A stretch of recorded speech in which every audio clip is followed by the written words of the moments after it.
Hey everyone. Hey everyone, and welcome to PetDesk monthly webinar series. Today we present to you Maximizing Your Vet Techs, the industry's answer to a happy practice. With us today is a powerhouse panel lineup of veterinary technicians for you who will be introducing themselves in just a moment. My name is Ashley Cole, and I'm a former veterinary technician who spent 5 years in the industry before I joined PetDesk just a little over a year ago. Now I work with veterinary hospitals to reduce their workload by engaging with clients in a more efficient way.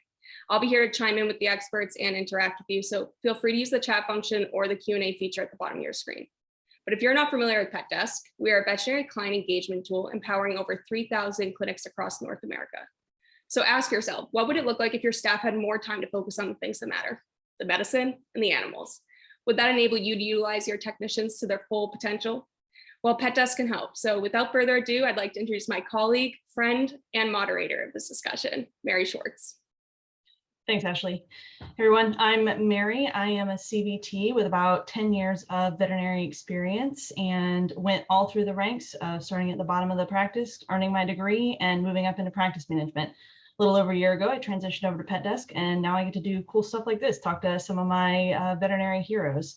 So David, why don't you kick it off and introduce yourself? Hi, everybody. My name is David Liss. I'm an RVT, also VTS, and for the last almost 12 years, I've been in kind of management. So I have an MBA and a CVPM degree as well.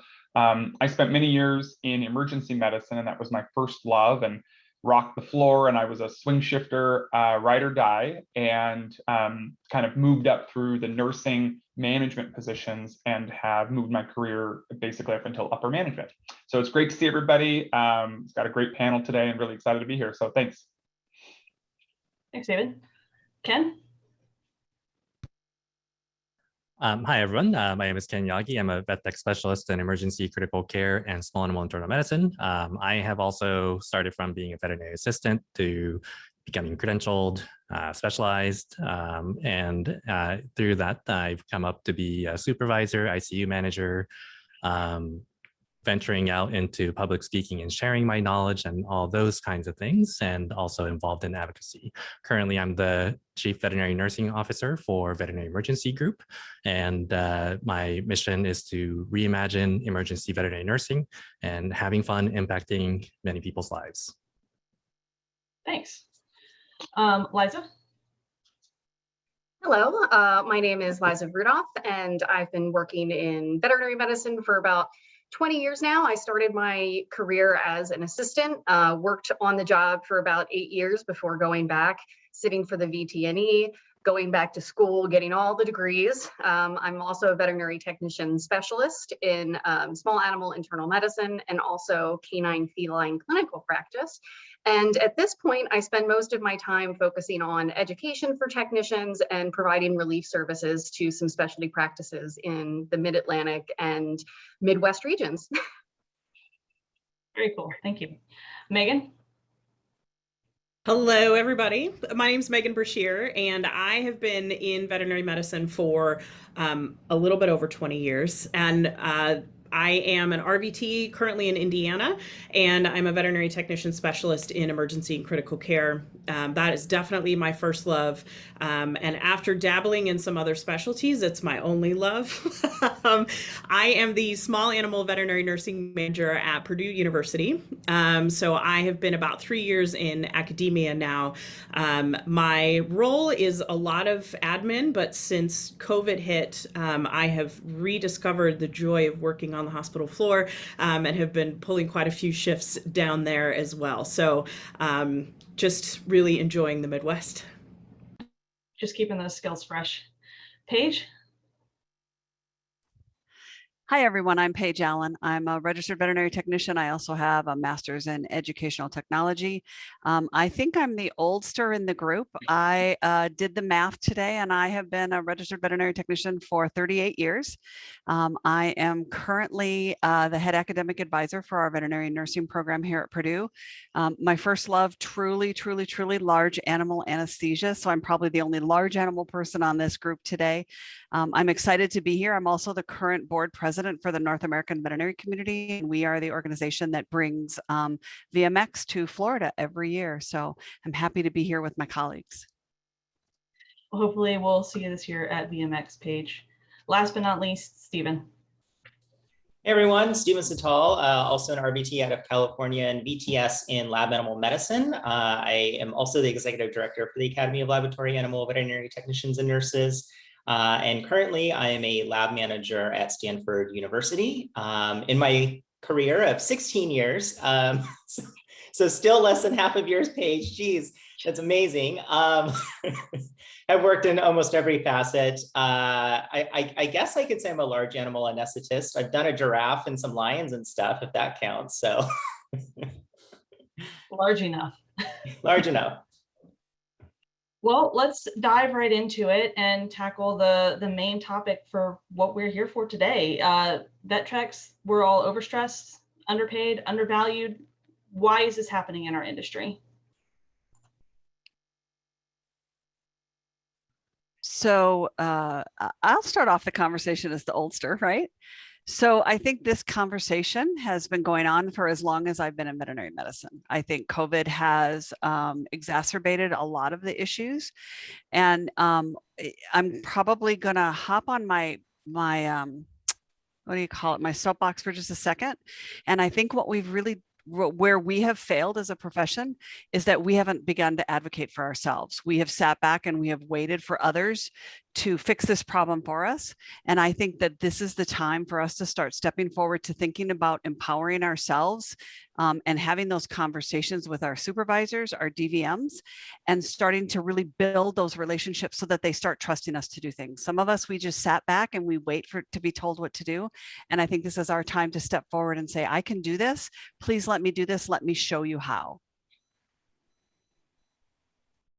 I'll just piggyback on what Paige said. I think she's absolutely correct in that we haven't advocated for ourselves. And I think one thing that we do as veterinary technicians, at least in my opinion and in my experience, is we tend to rely on permission from our veterinary associations or our veterinarians to do things, whether it's organize a really effective association or organize some sort of program, or, you know, we're always kind of asking for permission from our veterinarian colleagues. And that's not what the human nurses did. They did not do that. They have a very powerful organization themselves. And I think it's really time that we stop asking for permission and kind of spearhead things ourselves as a collective cohesive group. That would be my take. I can tackle the pay discussion for a minute. So, you know, we all use that phrase, right? We didn't go into veterinary medicine to make money. And I believe that that's a crazy thing to say about a profession. This is a job and it's a passion, but it's a job and it's one part of everybody's life. So money is an exchange for work done, but there's a higher level to that, right? There's a value attached to it. So, you know, you see like a CEO making $400,000 a year or something, or you hear about a human nurse and we say, oh, they start at $40 an hour. Well, that's all correct. And so we as human beings basically build our self-worth and our value. How do we do it? In comparison to others, right? So if you look at what's happened during COVID, and it's really exploded this year versus last year, is there's been a ton of wage inflation. So, you know, Chipotle is paying $16, $17 an hour to start. It took many, many years, but Amazon and Walmart and Target did the whole $15 across the, you know, the board. And now Amazon's going to 16. So that's, you know, that's another 10% inflation right there. So what does that mean? That means that if, and you know, if you all are making in that range, I feel you, and it stinks because it's low pay. But the point is that a clinic's message, and let's just be honest, a clinic's message to its staff, if I pay the same as Chipotle, is your work is equal in value to scooping beans on a tortilla. And so veterinary clinics have to look at this and step back. You know, it's not meant to be judgment, but it is true. And this is what we see when you look at kind of labor in a little bit more 30,000 foot view, is you see people shifting to different jobs. You know, if they're doing like an entry-level something job and they can make $2 or $3 more an hour at Chipotle, they're going to flock to Chipotle. And guess what? I bet Chipotle has more applications than they can deal with. The reverse is true with, you know, people that are, you know, are staying home and not working right now. And I don't know if any of you are in that boat or know people that are. And some of that unemployment has kind of, reversed, but we still are seeing basically 9 jobs open for every 1 applicant in the economy, in the country. So what does that mean? Well, you have to pay more to get the labor, right? If somebody's got 9 choices, they are going to take the highest bidder, if it's in a similar range. And so I commend every single one of the people on this panel and the listeners out there for staying in veterinary medicine because you are passionate about animals. And what I think I need to say is there is a point to that and there's a level to that. And so if you are struggling to pay your bills, if you are not making not a minimum wage, but a living wage, and you can research this, for yourself in your area, you are being underpaid and undervalued. And I hate to say it, but you've got to do you and go find somewhere, whether it's vet med or not, that will. And David, I would also piggyback onto that. It's not just a technician issue, right? We have veterinarians who won't charge for their hours and their time and their knowledge. And again, back in the old days, we marked up our prescriptions a huge amount of money, and that's how veterinarians and didn't charge for their time. And so the whole profession is at the point of making a switch or a shift of how do we charge for our knowledge and our time and stop charging for 1.5 times or 3 times whatever that medication costs us. We don't need to be making money off medication. So it's not just us, but that level above of where the money comes from, right? How do we encourage our veterinarians or say to them, let me go make some money for you, right? And so I guess I'll add on to the pay thing that when we changed our pay scale at Veg, we asked the question, what do we need to pay these people to make it a career? Not just looking at how much do we need to pay to outcompete the next person. And we really should be looking at taking care of the people that work for us and work in our profession. And just like David said, that the amount that we're willing to pay, and like Paige said, thinking of ways in which we can raise wages for our veterinary technicians really plays into making sure that people see the value themselves. So at the same time, we need to be owning our own profession and advocating for ourselves. Veterinary medicine as a whole needs to be looking at valuing each of the team members and making sure that they're doing their part in retaining the members of the profession. So Ken, I'll say one thing, and I fully agree with that, if I don't know who the exact audience makeup is, but let's say it's most of you are maybe veterinary technicians, maybe some owners and managers. Veterinary technicians, it's not your job to get paid more. It is your employer's job to pay you correctly. And now they might decide what that is. So there's no judgment. So if the employer decides that a vet tech is paid $14 an hour, you can't really, you can advocate for yourself and try to move change along for sure. But you have to sometimes come to a hard reality of that's what my employer pays. Guess what? There are other clinics in your area that pay more. So Ken's point about the business looking at how they are going to develop pay scales, attract talent, retain talent, and build up their workforce has to be a core belief in reducing burnout, increasing engagement, reducing turnover, and increasing retention, and using outside of veterinary medicine economic models and pricing models to pay for the labor. So thanks, Ken. I appreciate that because it's not your job to pay yourself better. It's your employer's job to do that. I love one thing that a commenter, sorry, Liza, that a commenter just said, Betsy Charles, I'm so glad she's here. Hey, girl. She said, what if the veterinary industry reimagined how our economy works within this industry? And I think that's really critical because we keep talking about these employers raising these wages for staff, but how are they going to do that, right? So I love that input. I think we're maybe a little bit hyper-focused because of our bias, because we are the people affected by this, but I think she has a great point. If we need to reimagine this whole money structure of veterinary medicine in general to really fix this. I love that. I agree. And it's not going to be a one shot, right? It's not going to be the magic silver bullet that fixes all the things in the profession, right? It's going to be pay. It's going to be utilization. It's going to be respect. And those things are incredibly tied into one another, right? If you're not being utilized, you can't demonstrate how much you can actually contribute towards the practice. And then you're not compensated because you're not doing the things. And then you're not respected because you're not doing the things that you know you can do, but nobody else knows, right? So they all kind of spin into one another. So I think that looking at just at one piece, we can't do that. And yes, pay is very important because we should be, it shouldn't be work to live, right? We should at least have some work-life balance. It should be worth it. We shouldn't be killing ourselves working 2 and 3 jobs to make a mortgage payment, right? But also we have to consider that, like everyone was saying, is that to a certain degree we have to own it, right? We have to advocate for ourselves. We have to make sure that we're being utilized for our skills and that we're being compensated for those skills so that we can contribute to the bottom line. And when you contribute to the bottom line, you've got a healthy practice that can support you and you've got happy clients. So it all kind of ties into this nice little bow. I guess if we take away the layer of pay, because that's the one thing that always comes up and everyone's, talking about and doing everything that they can. Like David, I really liked your study that you published regarding satisfaction and engagement for veterinary technicians. There was another one out of Cornell regarding burnout, and CSU more recently about burnout, but also NAPTA did a survey on how to attract and retain people. And all of those things, aside from pay, said all the things like, how are they utilized? Do they get recognized for their performance? Do they get recognized for the skill set that they have? Do they have a growth pathway?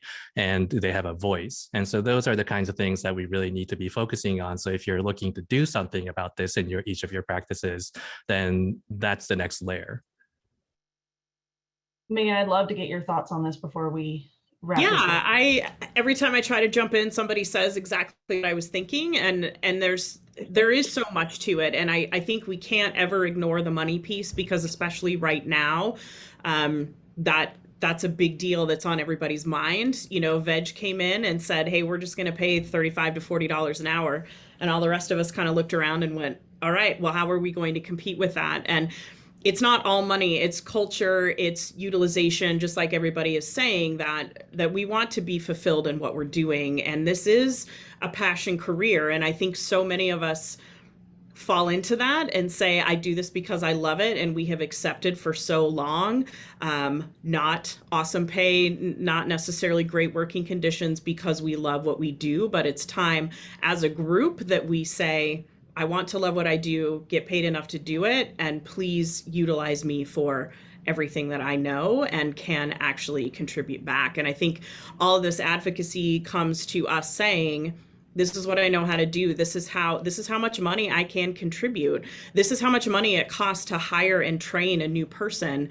It's so much less expensive to put money into retaining who we already have. So just thinking about all of these things, and that's what's so difficult about it, I think, is that it's not just a one and done, that we need to think about all of these different areas and how we all move together on all of these different areas kind of at the same time.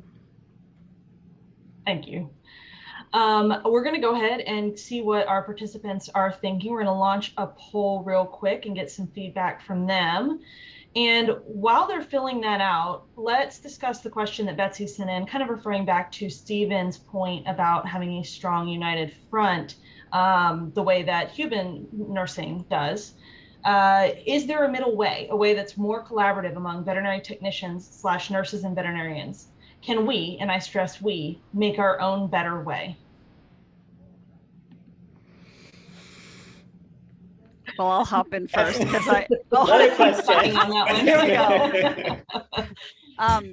go. I think a couple of things from the vet tech perspective or the vet nurse perspective is really, how do I build trust with my veterinarian? And I tell this story, I think Megan's heard this story more than once. When I was a young anesthesia technician down in the large animal hospital doing anesthesia in the middle of the night on a colic.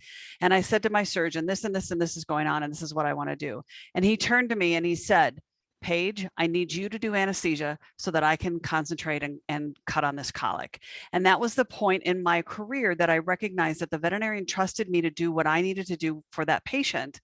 And that then he could do his job. And he knew that if I got in over my head, I would be back at him. And that was way before we had anesthesiologists at Purdue. So, I was responsible. And so building that level of trust and communicating with the people that you work with, that takes time, right? You don't walk into a practice and day one say, hey, I'm ready to be, the head, whatever. And so it takes time to build that trust and work together. And And I always think back, so Dr. Pete Bell, for those of you who know him, was our director at the program for many years and a great mentor to me. And he would always say to me, what is the goal? Are we always focused on the goal? So if the goal is the optimum patient care that we can provide for that patient, then how can we not work together to meet that goal in whatever way that looks like?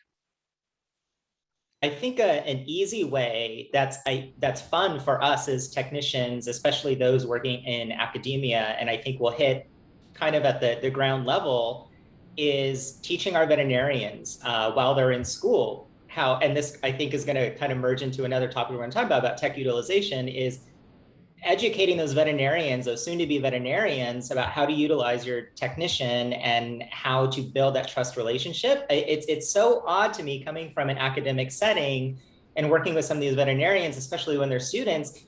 They literally are you feel that respect. They know that you know what you're talking about. They entrust you to help make decisions with them. And then they graduate school and it's all lost, it feels like at times. And I'm like, why don't you go back to how you felt as a student and really relied on us? Because I think if they kept that mentality up in practice, I think we would, one, be utilized better, we would be happier. And then certainly I think we would have a lot more support from the veterinarians for the things that we do maybe need their support and permission from to advance our profession. That's just a really simple thing. And I think a fun thing. It's true, Stephen. I, get to work with students now. It's been 3 years, and seeing these clinical year students come through the hospital and just hang on to the technicians' every word. The interns that come through here that say, I don't know what I'm doing. They're turning to us all of the time to say, can you actually explain what that specialist just buzzed through here and said? And then they go out into practice and then don't want to pay, we're too expensive, or I know how to do that better. I don't know where that disconnect happens, but I see it here. We also have a veterinary nursing program. So we have technicians and veterinary students working together on cases. And then where does that go when they leave? And it comes back, I think, to the economics of it. How can the pet owners afford to pay the bills that can then afford to pay the veterinary technician a more than livable wage, an actual professional wage? And I think we're seeing that shift as we see how much more money is being put into the veterinary industry, the pet industry in general, and we need to be able to utilize that money somehow to elevate who we are and what we do. And I think that's what we need to be looking at too. And Stephen and Megan, I agree with both of you. And it's been very interesting. We've had two former Purdue graduates who worked with vet techs, who knew that we had a program, come back and be our directors. And what they said to us is they're so focused on their education in that moment while they're at school that all of that other stuff is peripheral to them. So I think the things we're talking about at Purdue is trying to get the students to integrate sooner. Right? Maybe we do some selectives that are behavior related or dentistry related or whatever, that we can bring vet nursing students and our DVM students in the classroom at the same time and learn together, right? Their different roles and the different responsibilities. And maybe that will help it click. But when they interact with them fourth year in the clinics, it doesn't stick. Right. I also think that sorry, David, go ahead. Go ahead. You're good.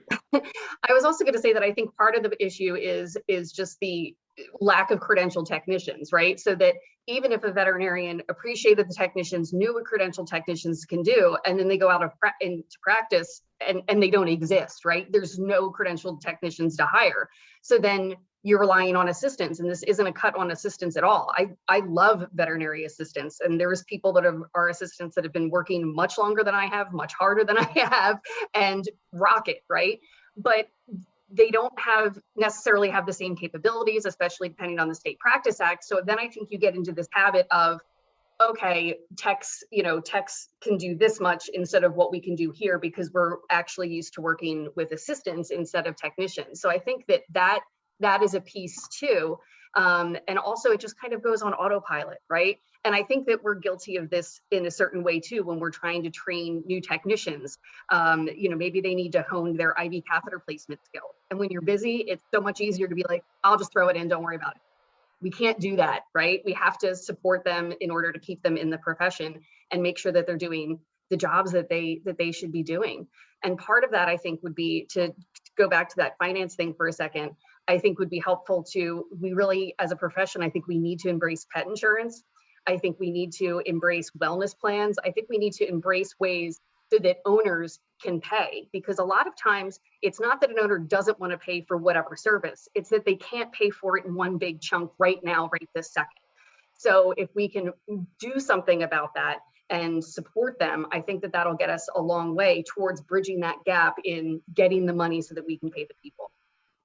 Liza, I think you're hitting some really good points there with creating financing options for owners so that they're actually able to pay for the services, and then we can see some of that money at the end point. I want to get those poll results in so we can take a peek and kind of see where our participants are. And just to kind of get everybody's brains going, we want to dive next into how practices specifically can utilize their technicians on the day-to-day outside of pay. So I know you guys have a huge range of experience, anywhere from GP to ER to academia to research. So think on what you would have loved to see that you didn't see, or what you did see that you loved, and how other practices can implement that. Overall, it looks like our poll results are showing that 42% of our participants think that their vet tech's morale could be better, or that they're doing okay. Only 10% think they're very happy or very unhappy. The majority of our participants today are practice managers and credentialed technicians, with some DVMs and other participants. And we're also seeing that clinics right now, to empower their vet techs, are giving raises, growth opportunities, unique learning opportunities, and benefits almost across an even split. So any other things that you're doing to empower vet techs, drop it in the chat, and let's dive in and see what practices can do right now to empower techs. So let me offer one perspective, since half of the attendees are practice managers. Speaking to the practice managers, guys, this is on you, not your staff. So one of the things that I think creates challenges in veterinary medicine, and I hesitate to use the word dysfunctional, not judgmental, but dysfunctional, is that when you think about when you form a business, LLC, corporation, even a sole proprietorship, it is an entity that is separate from you. So it is an entity that has to, so I was thinking about what you all are talking about with bonding with the vet, and why do the veterinarians out of school go and things change, because they're not the business.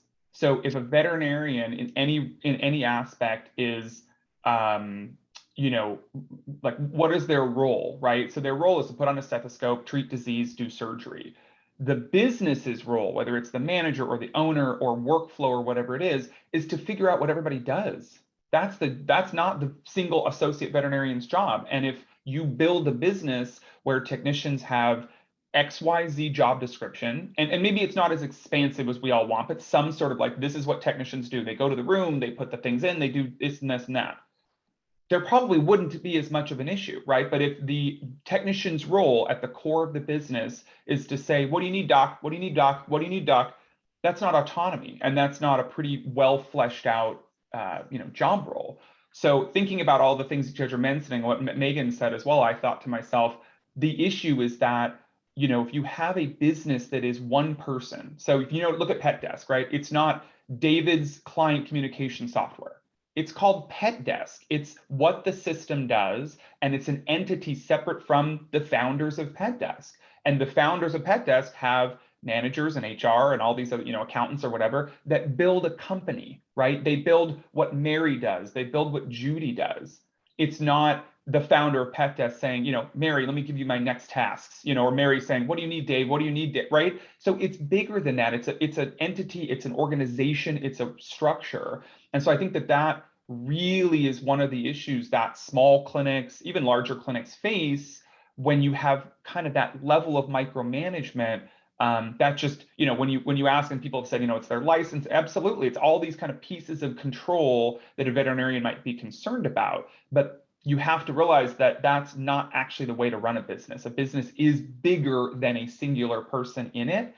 And so by building, pay scales, benefit plans, career pathways, all these kinds of things, we are competing with Amazon, Walmart, Target, UPS, you know, the IT shop down the street, the remote work, we're competing with that. So if you aren't building the same things that other large entities are, you're going to be left out of it. And you all that are technicians, if you quit your job and went to somebody else, I wouldn't fault you, you know? So managers, you have to start thinking through about that and actually running your clinics as businesses, not Dr. Bob's cute little hospital. And if you run a one doctor practice, I totally get it. I'm speaking to the owner as well, because this entity is larger. The staff, meaning whoever's not an owner, the staff need and are demanding better pay, better benefits, better engagement, better autonomy.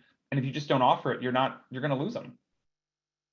I think it comes down to setting expectations and then building the pathway to reach those expectations. And that is not just me as an owner or a manager or anybody saying, this is what I want. It's the team. Dear veterinary technicians, what do you want to do? And then what do we need to do to get you to that point?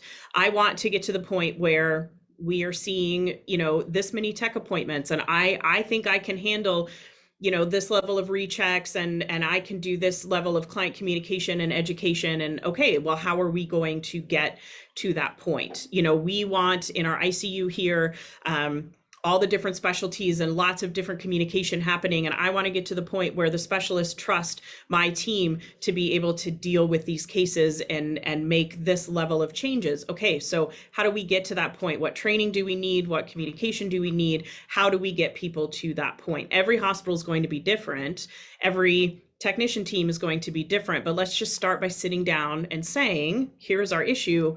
What are our expectations? How do we get to that point? The onboard discussion, the training discussion, the ongoing training discussion, all of those need to be part of that. Maybe I absolutely agree. Sorry, go ahead, Ken. Okay, I just wanted to add that another way to empower and utilize technicians is to put them in the positions that make these decisions too. That I feel like I've been able to see the direct effects of that in that I sit at the table that the executive team sits at. So then we can have bigger picture conversations about how nursing should function in our hospitals within the company, things of that nature. And so giving people who have been through this profession and giving them a seat at the table is going to be important. And then they can work on and they can advise on what kinds of ways people can be utilized better in our profession as well. And so that's something to consider. And even if it's not that you can create a very high level position for somebody within our profession, grab a group of people and get an advisory, like nursing advisory board going in your own practice, and they become the subject matter experts in how you can utilize the people within your team. I think that's a great point, and kind of goes where I was thinking as well, in that, whenever conversations about utilization comes up or pay or respect or what have you, right, with veterinary technicians, I see time and time again articles talking about this ceiling that techs have, and that we get to a certain point and we hit that ceiling and our career is over. And I would like to flip the narrative on that, because let's look at our human counterparts. Let's look at human nursing. If you're a nurse and you're at the top of your game, do you just leave the hospital and start a new career? No, yes, there's a ceiling because you operate within this unique spot within the veterinary healthcare team. But one could also argue that veterinarians have a ceiling, right? Where are you going to go? You're going to work in practice. And if you're in private practice, how do you move up? You probably become an associate. But then what? Or maybe an owner. But there's going to be a ceiling with every single position to a certain degree. It's how you operate and how you encourage that growth and that critical thinking and engagement within that sphere, and working with the entire veterinary healthcare team.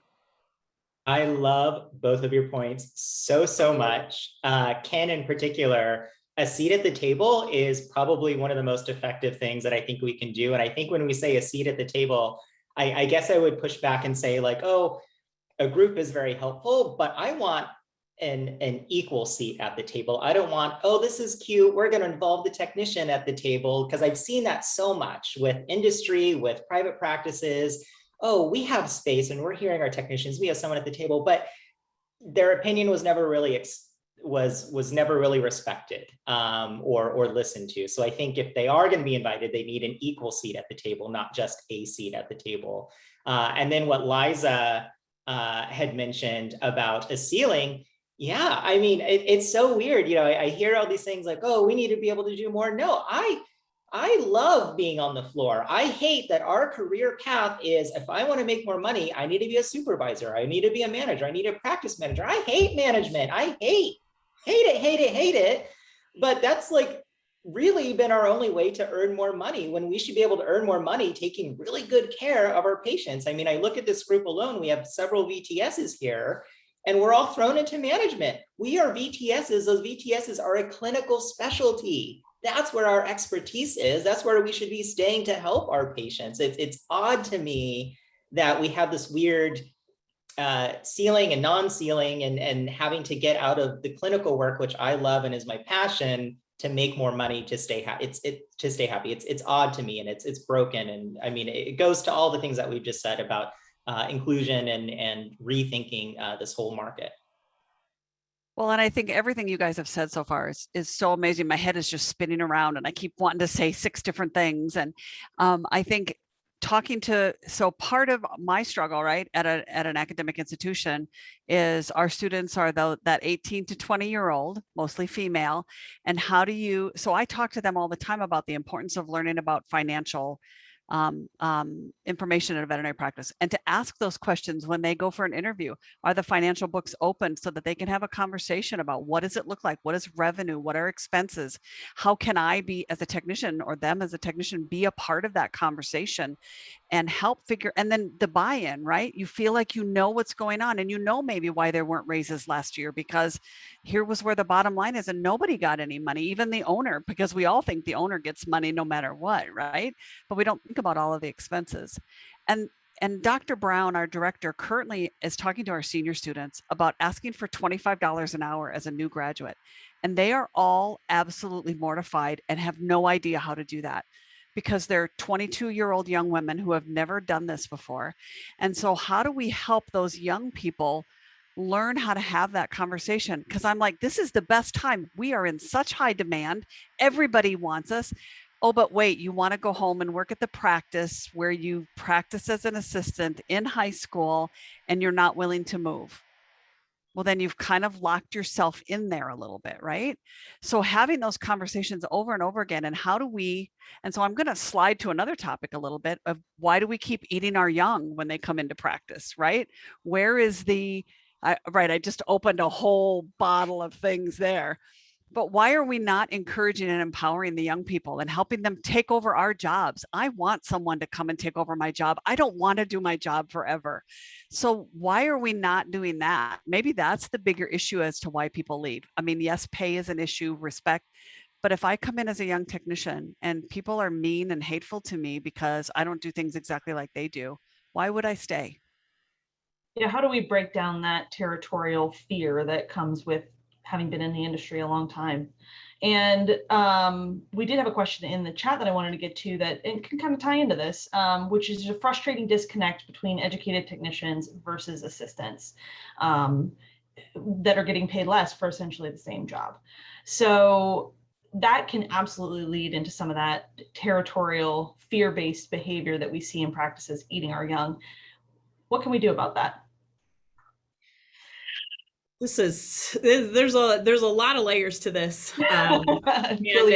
It's difficult, because I think if we want to push our profession forward, we need to have that line, and we look at our colleagues on the human side, and there are RNs, and there are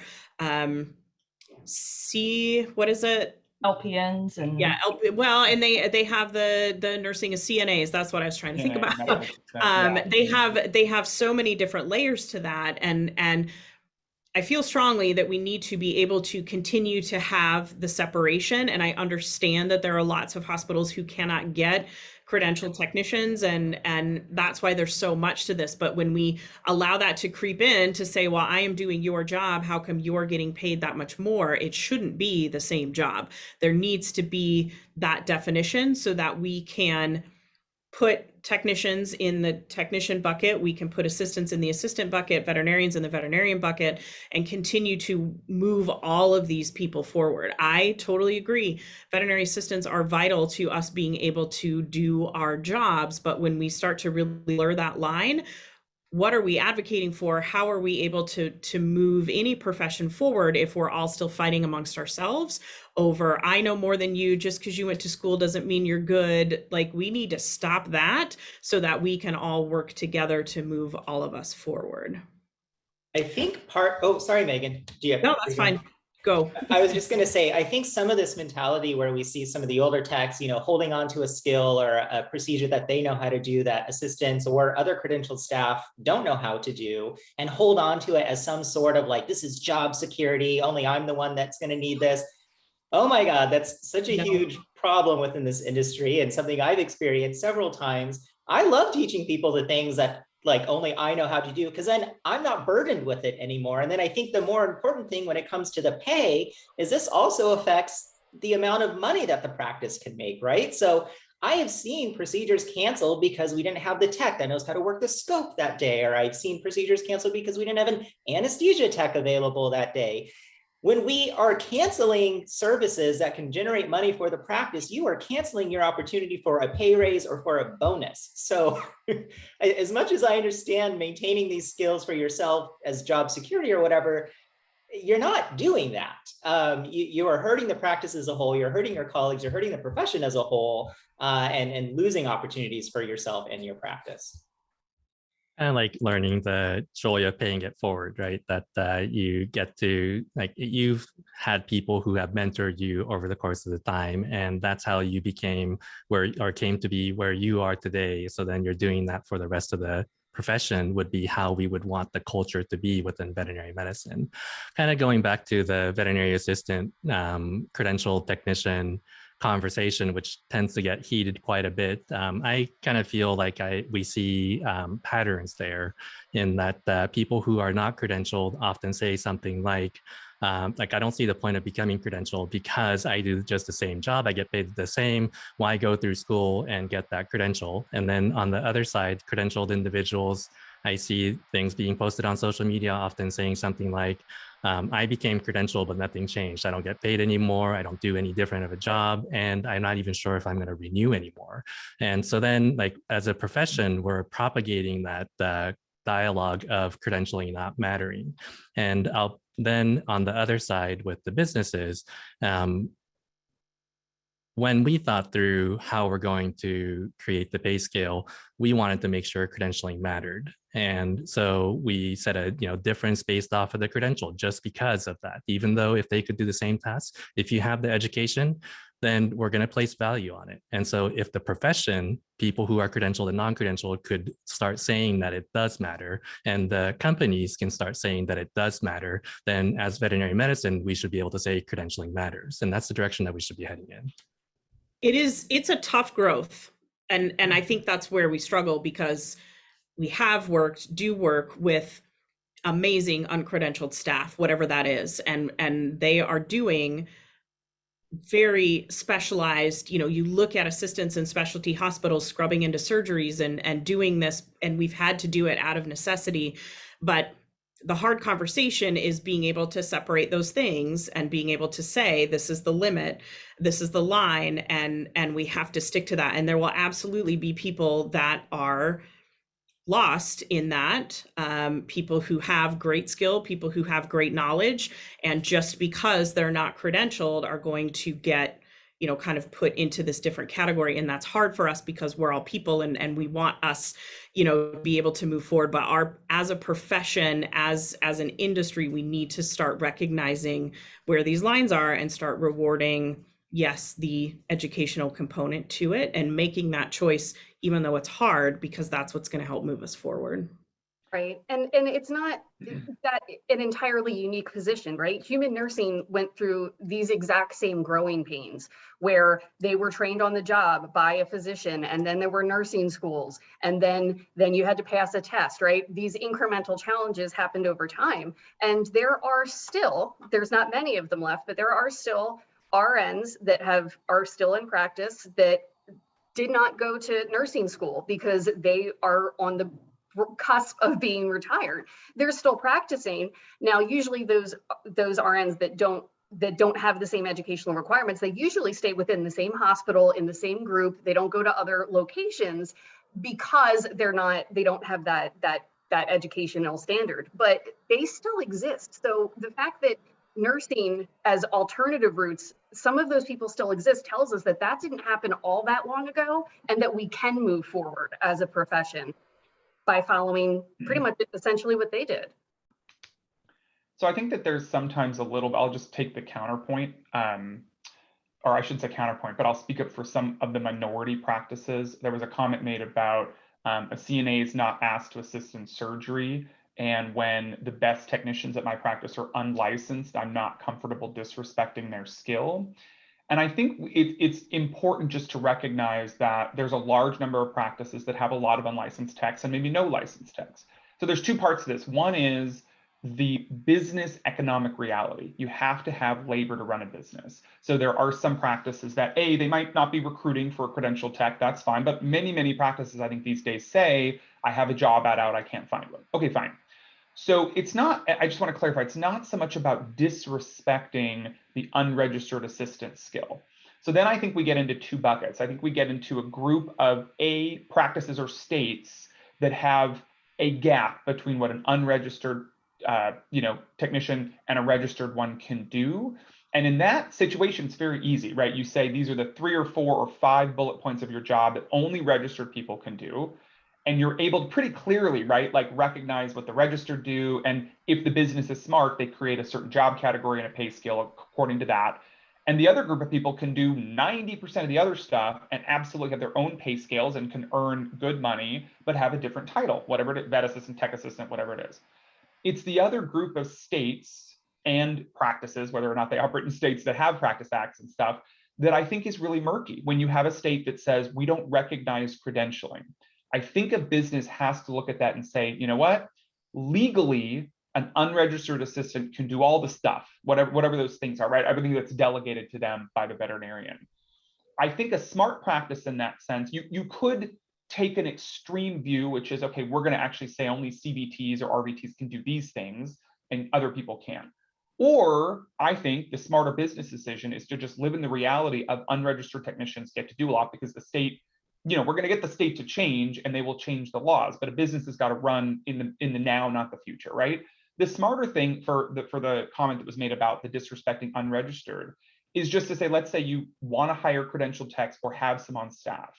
You just say, look, there's no legal distinction between the two other than the job, the credential is different, right? There is a difference. And so when you don't reward difference or don't treat difference differently in that sense, not in, like a protected class, but in terms of like your job category, you will disenfranchise the credentialed tech. It's just going to happen. People, again, our worths are kind of based on how we compare. There's some interesting motivational work around how, like, if I find out I do the same exact job and somebody else makes more, I'm immediately disenfranchised. And so what I think you have to do in that print, so the practice that lives in a state that doesn't mention credentialing, the practice is culture and it's legal to have the unregistered assistant do everything, anesthesia, IV injections, the whole gamut, right? I think that smart practice would just be I would empower you guys to recruit for credentialed techs if they're available, wherever, and just say, look, yeah, we respect the license, but the job duties are the same. And just have a conversation with unregistered assistants to say, we're paying somebody a little bit more because they spend time in school and they have a license. It's not recognized legally, but you're not worth less, right? Like you have to have that discussion. But I think that somewhat solves the issue of, which I believe me, and I've been there. You've had super unregistered technicians. California, we have rules, but there's other states that don't. And so I think that's the smarter approach, is not to think about disrespecting the unregistered assistants, but saying this isn't fair and it's different, but they are different. This person went to school and has a degree and has a license. They do have a little bit more money. And in the states that do have that, separate out the job descriptions according to what is legal and let the RVTs do the extra stuff that they're empowered to do. David, I would say, or they could show them extra respect instead of disrespecting them and pay for their schooling. There are several online programs that are not that expensive. and really elevate them, get them excited about their career, give them this opportunity. And I mean, I think that solves kind of two problems. You're one, showing a high amount of respect for them because you want them to stay, you want them to be involved in these advanced procedures. I just can't even imagine if pet owners knew that they have uncredentialed people that had zero schooling for anesthesia, doing epidurals, monitoring critical cases I think the public would lose their mind if they knew what was going on. But giving your employees that opportunity to get that education, I mean, as much as it's contentious, there are several, kind of programs that are necessarily not typical vet tech programs, but allow someone to get credentials. So at least there's a foundation there for credentialing for them. I was going to go there with you, Stephen, to the public, right? How do we educate the public about the importance so that when they walk into a practice, they say, is a registered veterinary technician or whatever title is in your state, are they going to be monitoring anesthesia on my pet today or what, right? And so start asking for us. How do we do that? And I think you go first. Your turn.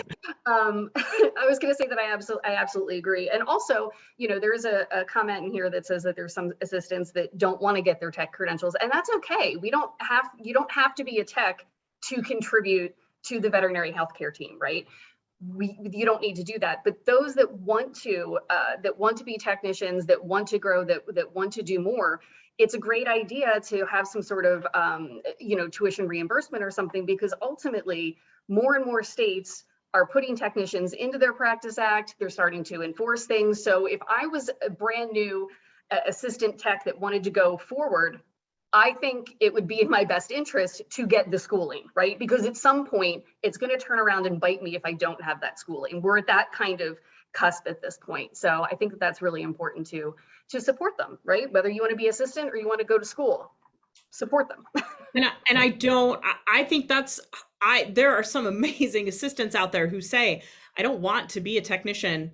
I love what I'm doing as an assistant, and that is okay. That it needs to be okay to say, this is the role that I really enjoy, and to not have to view every assistant as on the pathway to be a credentialed veterinary technician. That I think if we can get our industry to the point where that is a livable wage to be an assistant. Right now, it's awful. If our technicians aren't paid, then you knock $2 or $3 an hour off of that for an assistant. That's not a viable career for people. But if we can kind of keep moving this forward, they are a valued member of the team, and it's not just on my way to being a technician. You're an awesome assistant. Here's what you're doing. Let's support you in that.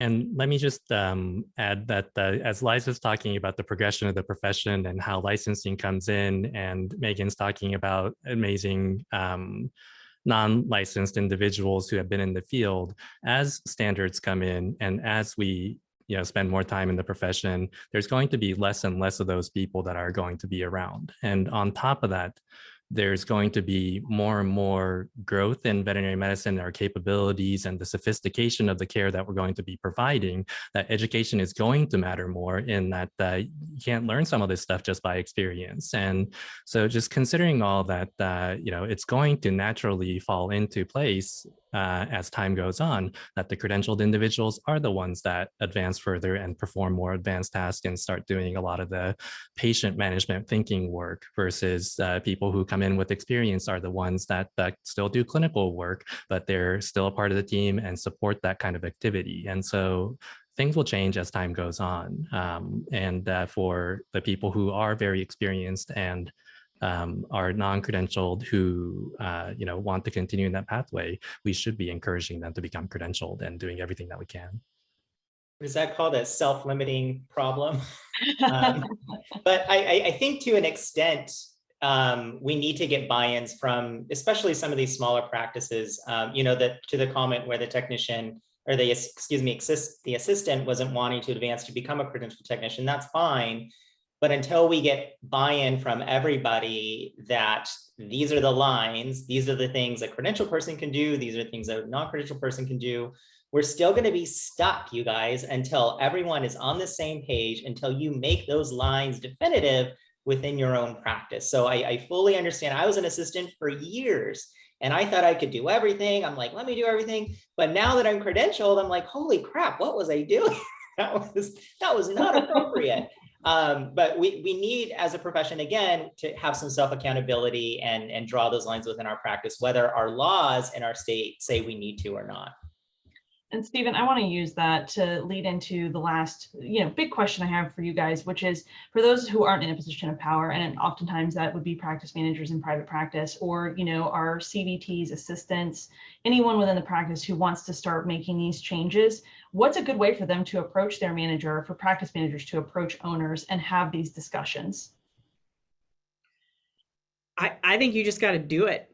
I think someone mentioned earlier, rip off the Band-Aid. You need to, I'm a big fan of trying to organize thoughts, don't just spring it on them and, schedule a meeting without an agenda, but write a proposal, have some background information, start with a tiered plan. I want to change our onboarding. I want to change our training. I want to add tech appointments, and here's what they are going to look like. The ideas don't have to come from anybody in management. It can come from the technician on the floor that says, I see how this can help, and kind of organize your thoughts and then schedule an official. We're not doing this in the middle of surgery conversation. We are having a meeting off the floor and we're going to talk about this and we're going to follow up on it and we're going to move forward on it. Taking the initiative. We're all very motivated people on this panel, and we've all taken the initiative on so many different things, which has helped elevate us, right? Take that initiative. You have to. And I think come at them with, like Megan talked about, a plan, but also talk about the finance part of it, right? If you want to buy a new piece of equipment to do some new service, you need to find out how much that equipment costs, how depreciation works. You need to talk about, this is how much we want to charge and what clients will pay and how long before we pay off that equipment and the tech time. I mean, it's not just walk in and say, hey, I want to do this. And why are you saying no to me? Because you got to really, you got to have some, you gotta have your poop in a pile a little bit, right? I'll say as well, that's great advice to kind of prepare through some of the courage it needs to have some of these conversations. I would also say, you guys, don't over prepare to try to control how your manager responds to you. You can't control that. So to the managers, you guys have got to let your guards down a little bit when an employee says, I need to talk to you. Stop pulling up the armor and freaking out about what they're going to say. I got an email this morning from one of my staff members that said, hey, David, I know you're busy. I need to discuss some concerns. And I responded back, hey, good to hear from you. Absolutely. When can we make some time to talk? It's just a discussion between two people. It's not a dissertation in front of 50 PhDs, So absolutely, like if I think to some extent my actual coaching would be open the conversation with your manager. Hey, I want to talk about my pay. Do you have a few minutes? And if your manager responds, right, they've got some issues. But if they say, yeah, absolutely, can we talk tomorrow? Great. You start the discussion, you figure out what the manager, the business, or the clinic will need to accommodate your request. And then, and no offense, Megan, but then Megan and Paige's concepts, totally there. Then you build your structure, then you build your plan, then you show the practice how you're going to kind of earn that wage, whatever it is. But I would encourage some of you guys to not spend, weeks building like a PowerPoint just to honestly go to your manager and have the manager be nasty. And practice managers, you guys have got to stop freaking out about when an employee says, I need to talk to you. They need to talk to you. And it should be a conversation between two people that you can just have basically very lightly, even if the employee is upset, you know what? It's just a conversation. Then you can move into, okay, what are we going to do about this? And that's when the preparation will happen. Because what I'll say as a manager is, to be honest, if an employee comes at me with a 50-page, proposal, I don't have time to read it, but it might be something that we can kind of work through with a kind of a series of conversations that lead to a goal. It can't be circular and I talk for a year about giving you a raise, right? But like a few conversations around, oh, this doesn't fit our pay scale. I'm not sure how we're going to pay for this. But oh, I see your point, and you kind of work through that. So that's the manager side of of that piece.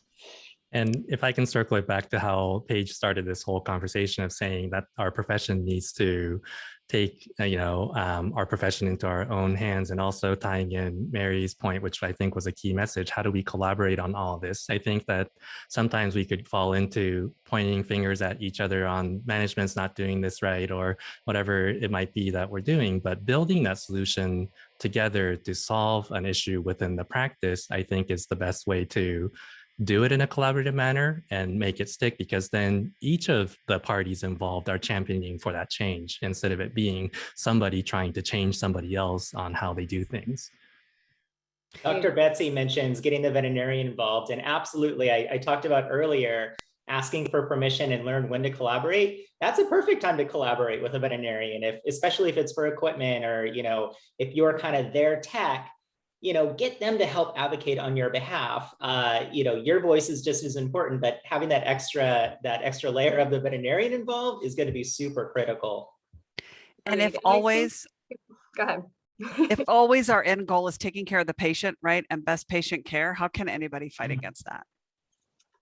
Excellent point. Yes. And the other thing is too, is that looking at your state practice act, right, to see what you're able to do as a technician or a non-credentialed veterinary health care team member.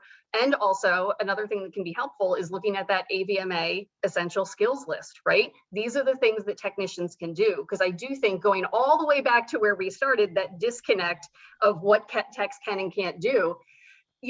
Veterinarians go to school to be vets, not to be technicians, and not to know everything that technicians need to do. And sometimes having that skill sheet, having that practice act, and says, look, these are the things that I can legally do, and I would like to put that as part of the proposal so that I can help you and you can utilize me appropriately. That can be really helpful.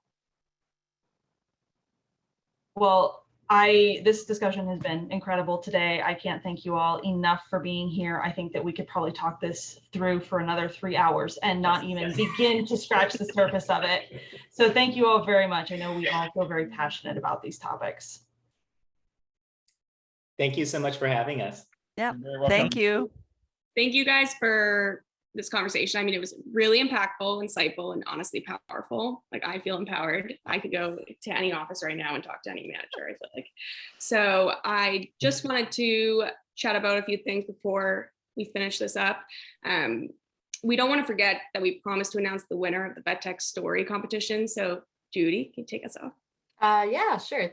Thanks, Ashley. Yeah, we did not want to forget this. So about at the end of September, PetDesk hosted a Vet Tech Story competition where vet techs across North America submitted their stories, whether they were heartwarming, insane, they were all across the board, and they were really fun to read and weed through. And we narrowed it down to five top stories, and then we opened it up for everybody to vote on them. So we just wanted to announce the winners of this. So in first place was Willie Ward out of Florida. He has 15 years as a vet tech. Loved that story, and everybody obviously did too, because he had hundreds of votes on this story, and it was great. He talked about taking care of large animals, like bald eagles, American alligators, possums, snakes, and deer. He really talked about, my favorite quote from that story was, "They're always flabbergasted to learn that I used to cuddle on the break room couch with domesticated possum named Pedro during my infrequent lunch breaks." So that was great. So congratulations, Willie. And then we also had two runners up in second place, Renee Baker and Alice Lee. So congratulations to all those winners. We'll be in touch with you soon with your prize pack. But, I just wanted to say that, and even to our panelists, thank you. We appreciate everything that you do on a day-to-day basis, and, what you contribute and how you take care of our pets. So I will give this back to Ashley. Yeah. Well, congrats to the winner. And just a reminder, I just saw Kim, you asked if this is going to be sent to you. You will all be receiving a recording of the webinar, as well as PetDesk's supplementary ebook on maximizing your vet techs. Also, I'm going to put up my contact information. So if you have any questions or honestly just want to chat, feel free to reach out to me, and we will see all of you next month. All right. Thank you all. I'm going to put up Ashley's information here. Thank you, Judy. Mhm. Bye, everyone. All right. Thank you, everyone. Bye-bye. Bye.